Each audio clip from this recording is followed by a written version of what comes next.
aujourd'hui je vous partage ma recette des muffins aux galets d'albâtre et au bacon.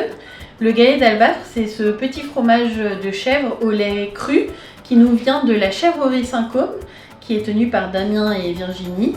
Donc c'est un fromage de chèvre au lait cru fermier et qui est donc chez nous à la SAF exclusivement. Donc pour les ingrédients, on aura besoin de 10 tranches de bacon fumé qu'on va faire griller à la poêle.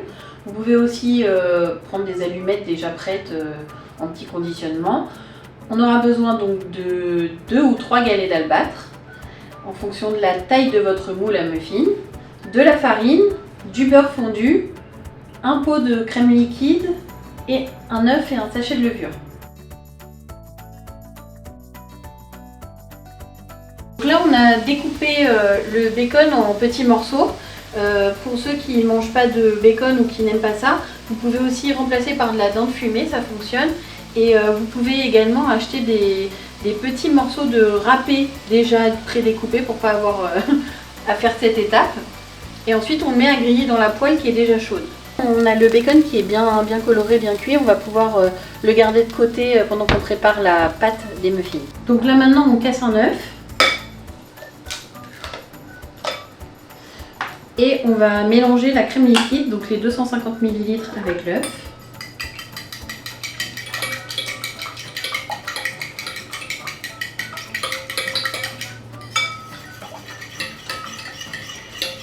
Et on va ensuite ajouter nos 300 g de farine.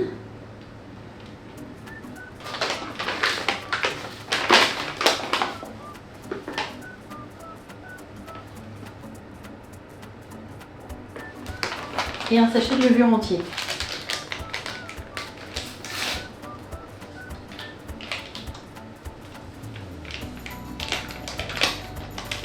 Alors, on mélange un petit peu. On commence à avoir la pâte qui prend un petit peu, on va ajouter le beurre fondu. On met la totalité.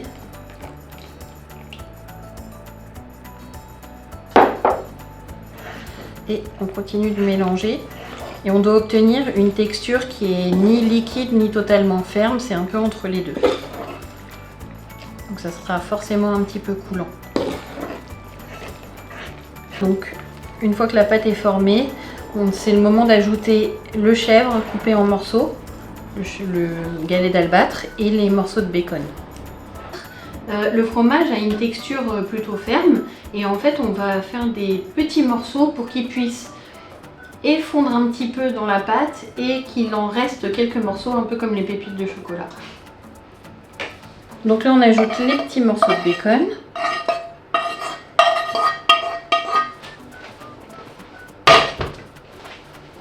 Et on mélange bien d'abord, histoire de bien répartir partout.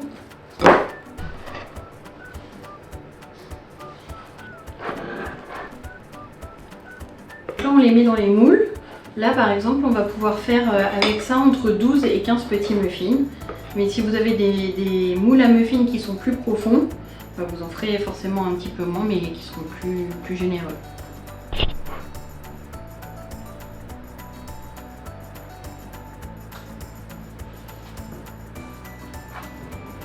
Voilà, on équilibre un peu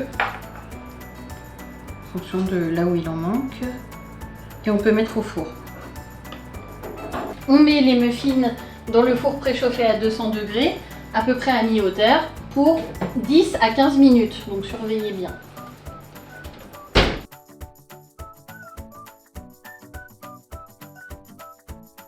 On sait que les muffins sont cuits parce que la pâte là, elle a coloré.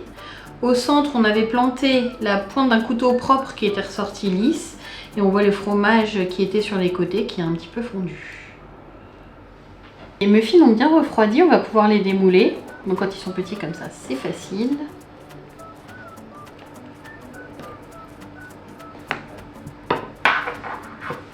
Donc ça y est, nos muffins sont prêts, il n'y a plus qu'à déguster, ils sont tout chauds.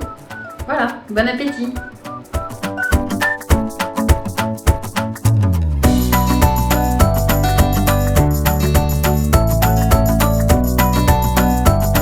Bon, je déguste alors. Oui, hein. allez-y. C'est gourmand, ça donne envie de manger tout le plateau. Ce qui manque, c'est un petit vin blanc sec. D'accord. Oui. Bientôt l'heure, je vais aller boire un coup à cracher. D'accord.